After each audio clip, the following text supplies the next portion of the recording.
One of the interesting things about Tashkent is that it's a city of over 1 million people and there isn't a single McDonald's in sight. And that's one thing I love about this city. It bucks the trend to define its own identity, and it's that identity I'm keen to explore with you guys. But the question is, what is Tashkent? Is it this traditional holdover from the Soviet times? Or is it something more modern, something that's stepped boldly into the 21st century? I think I'll let you guys decide with this premiere episode of my series and the other episodes to come.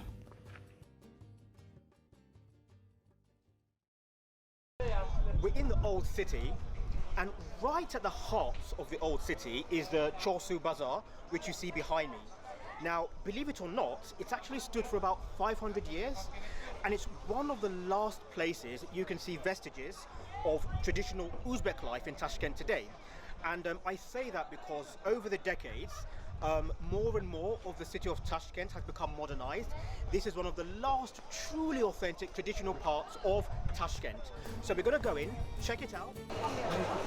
She's saying, how are you? She's asking about your mother, father. Is they okay? Yes, thank you. They are very well. Alhamdulillah. Thank you very much. What is? Yok. Do you have babies? Not yet.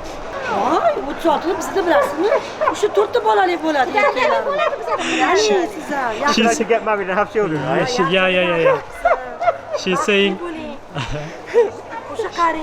she wishes you happiness in a family life with your wife, with a future wife. What do you do for a living? I'm a consultant. Huh? I'm a consultant. Consultant. I loved that interaction, the authenticity of those women, and it's when you interact with locals, when you can have widely different perspectives, but with curiosity and respect, that's what binds you. That's one of the things I love about Tashkent. So there are actually two parts to the bazaar. You've got the indoor part, and that was the domed, the large dome you'd have seen outside. But all along the circumference, you've got other sellers selling fruits and selling vegetables and that sort of thing. We'll see if we can get a look as we come around.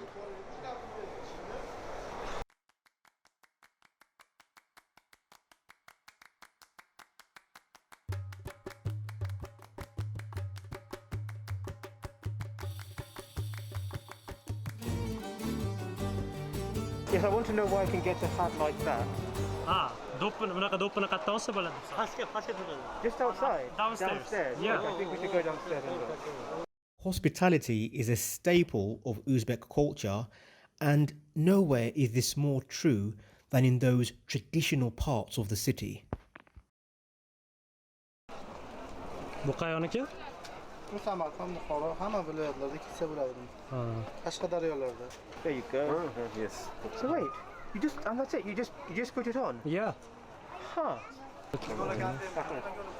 Nice. It's funny. You should try this one because it is right because it's a better size. Yeah. This unisex. Yeah. Would a guy wear this? Bu ham erkaklarnikimi, qizlar ham? This is also guys. This is for little guys, like children. I like this one a lot. Yeah. I like this one a lot. Yeah. I'm usually quite partial to inexpensive but authentic ethnographic items from different cultures, and for some reason in the last few years I've really become interested in traditional men's headwear. And something that's interesting, right, is that Uzbekistan's a really diverse country. So you could see a certain style that's more common in Tashkent, which is this one right here.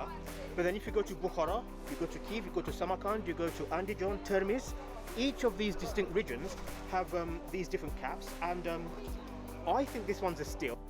And so it's decided I'm adding a dofta, I hope I pronounced that properly, to my collection of men's headgear. I'm glad I started my reintroduction to Tashkent in the bazaar. You know, it was a reminder of just how friendly some of the locals can be. And I remember a lovely lady I met in the park just opposite 5 years ago with her son. And the funny thing is, it was she who spoke the better English, better than the son. and it was, she with her determined personality and winning smile and twinkling eyes who insisted that I come over and join them for tea. So, at times, yes, hospitality does rise to the stature of a quirk in Uzbekistan, but there are other quirks as well, and some of them just a shade inconvenient. And I've already spoken about one, which is the issue around this culture almost of the host burden, which I spoke about earlier. But there's another funny quirk. It's not particularly a bother, it's just a quirk, which is that in Uzbekistan, if you come into the country as a foreigner, you're on a visa, you've got to register with the police. I think it's within 2 to 3 days of your arrival. And if you don't, there are some tough questions you could be subjected to as you depart the country. And I say could because, there's no guarantee. It might happen or it might not happen. But essentially, what happens is that wherever you stay, your host has to register you. And I remember getting this sheet of paper showing when you came into the country, how you came into the country, and the fact that you were registered with the police. Now, if you stay in a hotel, they will do this for you automatically. But as a person who loves to stay in Airbnbs, when I'm trying to get this local flavor, it's up to you and your host to sort out how this happens. Now, I say it's a weird quirk because of all of the other Stan countries in Central Asia, Uzbekistan is the only one that does this. Didn't have to do this in Kyrgyzstan or Kazakhstan or Tajikistan. It's generally a holdover from the Soviet period, but then from the Soviet period and all of the other countries that were part of the Eastern Bloc. But the funny thing is that the countries that do this today are quite few and far between. In the Balkans, certainly Montenegro and Bosnia still have this practice. Serbia does, if I correctly recall. I don't believe Albania does. And so just a few countries from the Balkans, and then there is Uzbekistan, and there could be one or two others. And now we're off to Amir Temur Square, the cultural heart of Tashkent, just to get a feel for things. And I remember when I came to this city for the first time 5 years ago, and I was really intrigued. But back then, I got the impression that, if I'm to compare Tashkent to, say, Almaty, my impression was that Tashkent was far more traditional and that Almaty was the face of the future.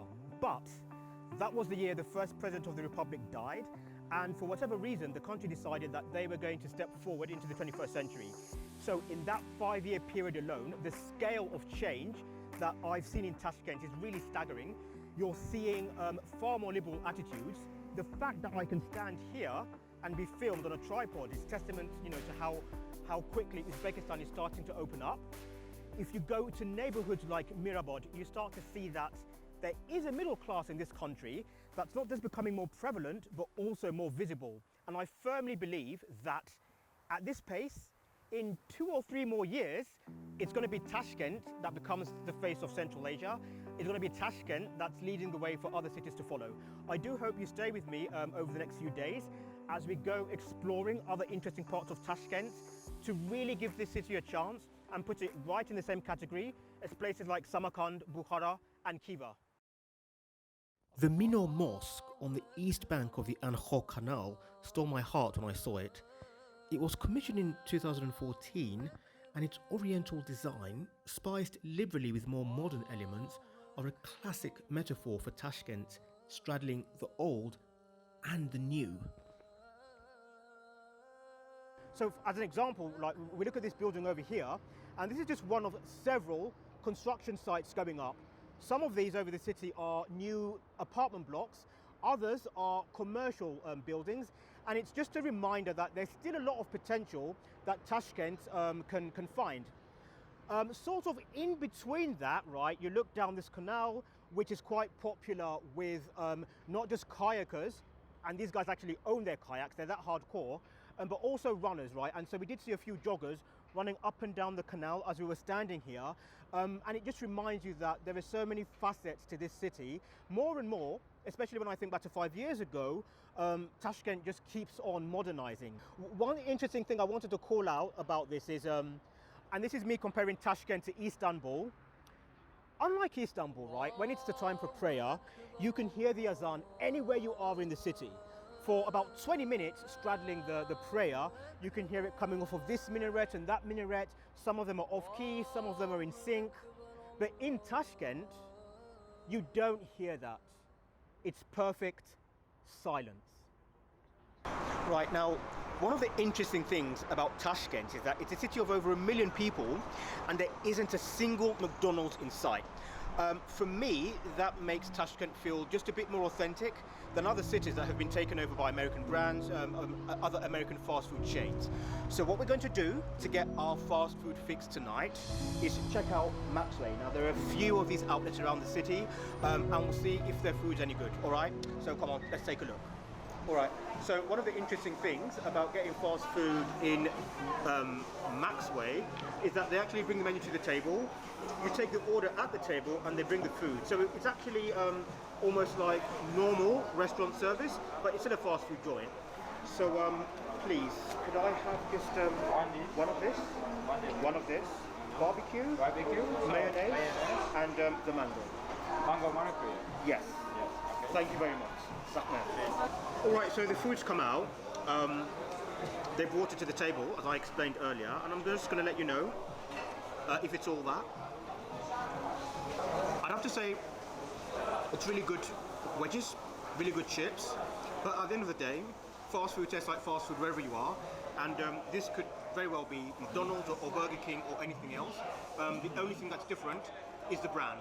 I'm sitting on the Tashkent metro in a carriage with people wearing masks, and across from me sits a young man. He's staring at me.